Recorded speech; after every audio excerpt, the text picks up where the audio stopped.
Eva Mae Garber was born in Kansas in 1883. Her father was Joseph Garber, a farmer. He died when Eva was only 7 years old.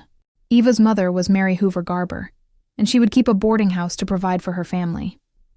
Eva had 2 older brothers, Fred and William, and she also had a twin brother, Charles, who died at age 17 of heart failure and complications of hydrocephalus, which he was born with. Another brother, Earl, was born later, but died at a year old. At age 19, Eva married William Joseph Blair, who was 5 years older. William was a boilermaker for the Missouri-Kansas-Texas Railroad, commonly known as the Katy. The young couple settled in Parsons, Kansas, and their first child, a boy named Raymond, was born about 6 months later. Their family continued to grow, as Eldon was born in 1905, Mildred in 1907, Lloyd in 1912, Lucille in 1918, and Dale in 1919.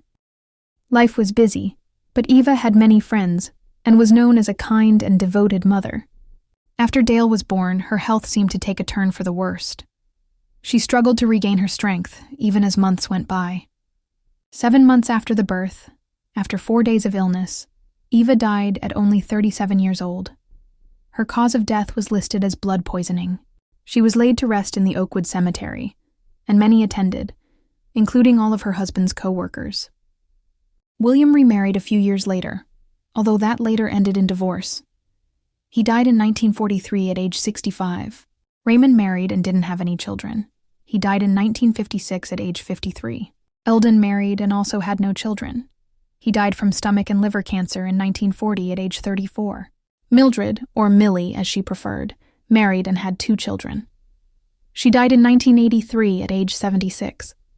Lloyd married, had 2 children, and died in 1972 at age 59. Lucille and Dale lived with their maternal grandmother for a time, and then with Millie and her husband. Lucille married, had 3 children of her own, and died in 1997 at age 78. Dale contracted polio as a child, just 30 years before the vaccine was available, and used braces and crutches for the rest of his life to be able to walk. He married and raised his wife's 2 children as his own. He died in 1986 at age 66. Thank you for taking a few moments with me today to remember Eva's short, yet meaningful life.